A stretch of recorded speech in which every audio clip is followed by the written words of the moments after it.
Assalamualaikum warahmatullahi wabarakatuh. Alhamdulillahirabbil alamin. Allahumma shalli ala Sayyidina Muhammad wa ala ali Sayyidina Muhammad. Adik-adik, bagaimana kabar hari ini? Mudah-mudahan kita selalu diberikan kesehatan dan kemudahan dalam menuntut ilmu oleh Allah Subhanahu wa ta'ala. Sholawat serta salam jangan lupa selalu kita sampaikan kepada junjungan kita, Nabi yang tercinta, Nabi Muhammad Sallallahu Alaihi Wasallam beserta para sahabatnya dan keluarganya. Baik, pada kesempatan kali ini kita akan melanjutkan materi pembelajaran pada bab sholat Jumat pada bagian yang kedua ini. Pada yang pertama kemarin kita sudah membahas tentang ketentuan sholat Jumat, baik itu syarat sahnya dan juga syarat wajibnya. Namun pada kesempatan kali ini kita akan membahas tentang ketentuan-ketentuan yang lain. Yang pertama yang harus adik-adik sekalian ketahui, kenapa kita harus sholat Jumat. Tentunya ada keutamaan yang ada pada sholat ini.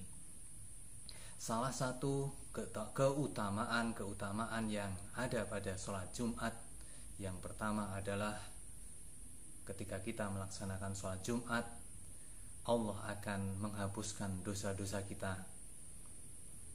Kalau kita lihat pada hadis Nabi Sallallahu Alaihi Wasallam yang dikeluarkan oleh Imam Muslim, Rasulullah Sallallahu Alaihi Wasallam bersabda, di antara sholat 5 waktu, di antara Jumat yang satu dan Jumat yang berikutnya, itu dapat menghapuskan dosa di antara keduanya selama tidak dilakukan dosa yang besar. Itu salah satu keutamaannya. Jadi antara Jumat yang satu dengan Jumat yang berikutnya ada pengampunan dosa. Begitu murahnya karunia Allah atas pengampunan dosa ini. Juga yang berikutnya adalah Allah memberikan keutamaan pada sholat ini, yaitu jika kita bersegera menghadiri sholat Jumat akan memperoleh pahala yang besar.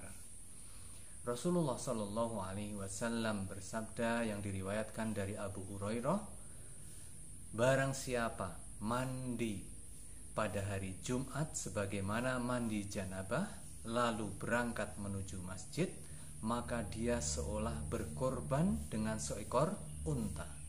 Barang siapa yang datang pada kesempatan kedua, maka dia seolah berkorban dengan seekor sapi. Barang siapa yang datang pada kesempatan waktu ketiga, maka dia seolah berkorban dengan seekor kambing yang bertanduk. Barang siapa yang datang pada kesempatan waktu yang keempat, maka dia seolah berkorban dengan seekor ayam. Dan barang siapa yang datang pada kesempatan waktu yang kelima, maka dia seolah berkorban dengan sebutir telur. Dan apabila imam sudah keluar untuk memberikan khutbah, maka para malaikat hadir mendengarkan zikir tersebut. Baiklah, dari hadis tadi kita dapat menyimpulkan bahwasanya keutamaan ketika kita sholat atau melaksanakan sholat ini. Tadi dikatakan jika kita bersegera menghadiri sholat Jumat, artinya bahwasanya ketika kita bersegera untuk datang ke masjid pada hari Jumat, maka Allah akan menilainya waktu kapan dia berangkat. Kita berangkat pada waktu kapan? Kalau waktu yang pertama kira-kira sekitar jam 8 atau jam 9. Kalau kita berangkat di waktu yang kedua sekitar jam setengah 10-an. Waktu yang ketiga jam 10-an, waktu yang keempat sekitar jam 11, dan seterusnya begitu. Jadi pahalanya bertingkat sesuai dengan kapan kita menghadiri sholat Jumat itu atau kapan kita datang ke masjid. Maka ayo bersegeralah kita berlomba-lomba untuk datang tentunya di awal waktu kalau memungkinkan. Kalau di akhir waktu, kalau kita datang pada waktu yang kelima, kita seperti mendapatkan pahala seperti sebutir telur. Artinya kita datang ketika pas adzan atau sebelum khutbah dimulai, atau sebelum, kalau kita ada 2 kali khutbah. Pada waktu kita adzan yang pertama kita baru datang ke masjid, maka itulah waktu yang terakhir. Jadi jangan sampai adzan yang kedua baru kita datang ke masjid, karena kita tidak akan mendapatkan apa-apa. Oke. Kemudian keutamaan berikutnya, setiap langkah menuju sholat Jumat mendapatkan ganjaran puasa dan sholat setahun. Subhanallah. Nabi Shallallahu Alaihi Wasallam bersabda, barang siapa yang mandi pada hari Jumat dengan mencuci kepala dan anggota badan lainnya, lalu ia pergi di awal waktu, atau ia pergi dan mendapati khutbah yang pertama, lalu ia mendekat kepada imam, mendengar khutbah serta diam, maka setiap langkah kakinya tadi terhitung seperti puasa dan sholat setahun. Subhanallah. Beginilah keutamaan ketika kita menghadiri sholat Jumat. Setiap langkahnya dihitung oleh Allah Subhanahu wa ta'ala.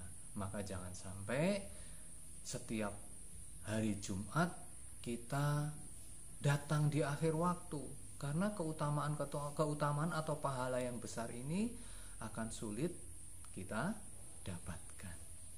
Itu mengenai keutamaan menghadiri sholat Jumat.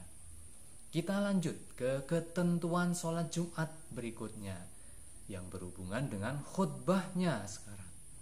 Kita tentunya pasti akan mendengarkan khutbah. Yang membacakan khutbah tentunya khotib. Ketika menjadi seorang khotib, dia atau beliau harus memenuhi ketentuan-ketentuan dalam khutbah tersebut, terutama dalam rukunnya. Yang pertama, mengucapkan pujian kepada Allah Subhanahu wa ta'ala. Kalau kita dengar khotib sering baca alhamdulillahirabbil alamin, demikian. Terus membaca sholawat atas Rasulullah sallallahu alaihi wasallam. Kita sering mendengarnya juga. Terus yang ketiga, berwasiat. Kita sering mendengar juga kata usikum wa iyaya bitaqwallah, begitu ya. Saya mewasiatkan engkau untuk bertakwa kepada Allah Subhanahu wa taala. Kemudian rukun selanjutnya apa? Membaca ayat Al-Qur'an. Harus setiap khotib membaca ayat Al-Qur'an. Ada ayat Al-Qur'an di situ. Jangan hanya atas pemikiran sendiri. Jangan, karena itu bagian dari rukun khutbah Jumat. Terus yang kelima, berdoa untuk semua umat Islam pada khutbah yang kedua. Kita juga sering mendengarnya, Allahumma ighfir lil mu'minina wal mu'minat wal muslimina wal muslimat al ahya'i minhum wal amwat, semacam itu ya. Jadi itulah rukun khutbah Jumat. Sekarang bagaimana dengan kita sebagai seorang muslim ketika kita akan melaksanakan sholat Jumat? Rasulullah Sallallahu Alaihi Wasallam memberikan beberapa kaidah atau memberikan istilahnya rangsangan kepada kita agar kita itu juga melaksanakan sunnah-sunnah yang ada pada diri Rasulullah Sallallahu Alaihi Wasallam. Apa sunnah-sunnah pada hari Jumat itu? Nabi Shallallahu Alaihi Wasallam memberikan tuntunan. Yang pertama, mandi. Jangan lupa mandi keramas, seperti mandi janabah. Niatkan mandi untuk melaksanakan sholat tersebut. Bisa dilakukan pada pagi hari. Misalnya jika anak-anak ini adalah seorang siswa, maka ketika pagi sebelum berangkat sekolah mandi, maka niatkan mandi keramas, niatkan untuk mandi Jumat. Jangan lupa pula yang kedua, memakai pakaian yang bagus. Berangkat ke masjid, jangan lupa pakai pakaian yang bagus, pakaian yang indah, yang terbaik, ya. Kemudian jangan lupa pula memakai wangi-wangian. Jika ada yang memiliki pakai wangi-wangian, pakailah. Kemudian memotong kuku, ya, memotong kuku, potonglah kuku terlebih dahulu. Gunting kumisnya yang punya kumis, itu bagian dari sunnah. Sisirlah rambutnya, ya, biar rapi. Kemudian apa? Menyegerakan pergi ke masjid untuk melaksanakan sholat Jumat. Segerakan pergi. Jangan menunda, jangan menunggu teman, jangan menunggu saudara. Ini sudah memasuki waktu untuk mengerjakan sholat Jumat. Ini adalah waktu yang mulia. Segera laksanakan sholat tersebut. Ya, itulah ketentuan sholat Jumat. Kemudian sampai masjid, apa yang kita lakukan? Jangan berduduk dulu, jangan duduk, masuk masjid, lakukan sholat. Sebelum duduk, lakukan sholat 2 rakaat. Atau kita dinamai dengan istilah sholat tahiyatul masjid. Tujuannya untuk menghormati masjid. Kemudian setelah itu sambil menunggu khotib naik mimbar, bacalah Al-Quran atau lakukan zikir-zikir yang sekiranya anak-anak tahu. Subhanallah, walhamdulillah, wala ilaha illallah, Allahu akbar. Jangan lupa pula membaca sholawat, Allahumma sholli ala Sayyidina Muhammad wa ala ali Sayyidina Muhammad, sebanyak-banyaknya. Ya, itu yang harus, yang baik kita lakukan sebagai sunnah-sunnahnya sholat Jumat. Ketentuan sholat Jumat berikutnya, sesampai di masjid juga kita harus mendahulukan adab. Apa adab-adabnya? Ketika kita sampai di masjid, luruskan shofnya. Isi shof yang kosong di depanmu, isilah. Jangan duduk di belakang, ya. Kalau tidak ada alasan apapun, jangan duduk di belakang, langsung isi yang depan. Kalau lebih baik itu isilah shof yang pertama, karena kebaikan ada di shaf yang pertama bagi laki-laki. Kemudian selanjutnya apa? Ketentuan selanjutnya, jangan berbicara satu kata pun saat khotib sedang khutbah. Mengapa? Karena Rasulullah pernah menyampaikan, barang siapa yang bermain-main, berkata, bahkan kita ngobrol dengan teman kita sebelahnya ketika khotib berbicara, maka sia-sia Jumat kita, sia-sia pahala kita, ya. Jangan itu kita lakukan. Yang pernah melakukan, mudah-mudahan Allah memberikan ampunan kepada kita. Ada juga sering kita lihat ketika khutbah Jumat bahkan tidak mendengarkan.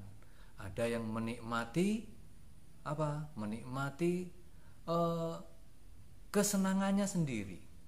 Contoh, ada yang bermain HP, ya. Ada yang bermain membaca apapun yang tidak bermanfaat, dan itu menghilangkan pahala Jumat kita.